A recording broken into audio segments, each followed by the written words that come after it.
आखिर क्यों करनी चाहिए सावन सोमवार का व्रत। एक बार एक साहूकार भगवान भोलेनाथ का बहुत बड़ा भक्त था। उसके पास बहुत पैसा था, लेकिन उसकी कोई संतान नहीं थी। वो हर रोज भोलेनाथ की पूजा अर्चना करता और शिव जी के समक्ष रोज दीपक भी जलाता।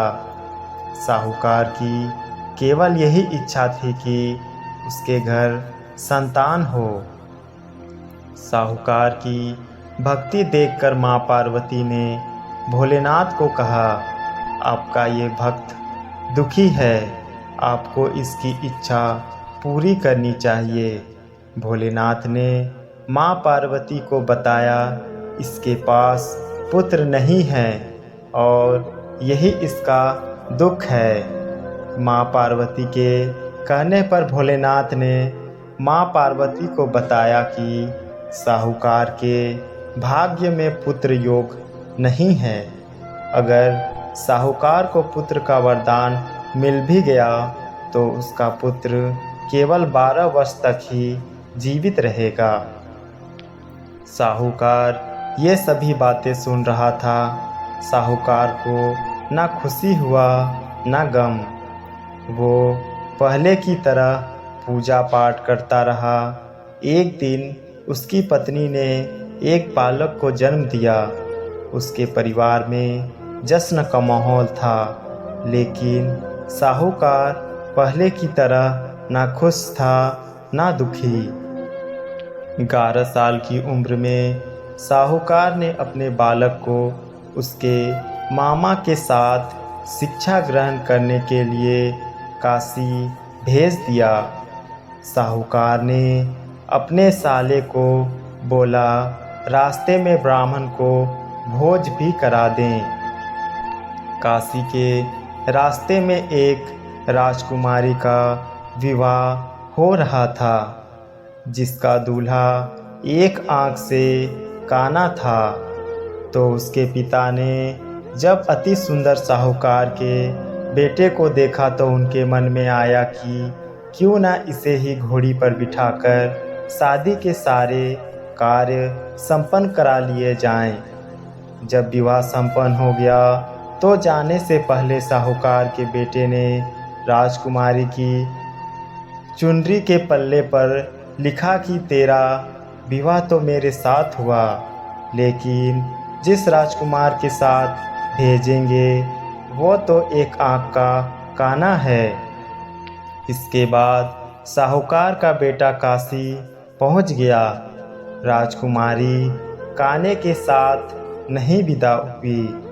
एक दिन काशी में यज्ञ के दौरान भांजा बहुत देर तक बाहर नहीं आया, तो मामा ने अंदर जाकर देखा तो भांजे के प्राण निकल चुके थे। मामा ने रोना पीटना मचाया। उसी वक्त वहाँ से शिव पार्वती जा रहे थे, तो माता पार्वती ने शिवजी से पूछा, हे प्रभु, ये कौन रो रहा है? तभी उन्हें पता चलता है कि यह तो भोलेनाथ के आशीर्वाद से जन्मा साहूकार का पुत्र है। तब माता पार्वती ने कहा, स्वामी, इसे जीवित कर दे, अन्यथा रोते रोते इसके माता पिता के प्राण निकल जाएंगे। तब भोलेनाथ ने कहा कि हे पार्वती, इसकी आयु इतनी ही थी सो वो भोग चुका है। लेकिन माँ के बार बार कहने पर भोलेनाथ ने उसे जीवित कर दिया। लड़का ओम नमः शिवाय करते हुए जी उठा और मामा भांजे दोनों ने ईश्वर को धन्यवाद दिया और अपनी नगरी की ओर लौटे। रास्ते में वही नगर पड़ा और राजकुमारी ने उन्हें पहचान लिया। तब राजा ने राजकुमारी को साहूकार के बेटे के साथ बहुत सारे धन धान्य के साथ विदा किया। इसके बाद वो अपने गांव पहुँचे, जहां साहूकार अपने बेटे और बहू को देखकर बहुत खुश हुआ। उसी रात साहूकार को स्वप्न ने शिवजी ने दर्शन दिया और कहा कि तुम्हारे पूजन से मैं प्रसन्न हुआ। इसी प्रकार जो भी व्यक्ति इस कथा को पढ़ेगा या सुनेगा उसके समस्त दुख दूर हो जाएंगे और मनोवांछित सभी कामनाओं की पूर्ति होगी।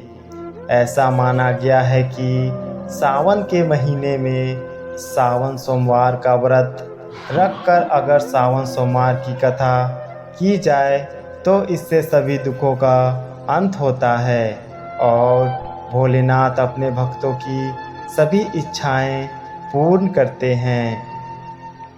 तो दोस्तों, ये थी आज की कहानी। आपको कैसी लगी ज़रूर बताएं। तो मिलते हैं इसी तरह के और भी वीडियो के साथ। तब तक के लिए धन्यवाद।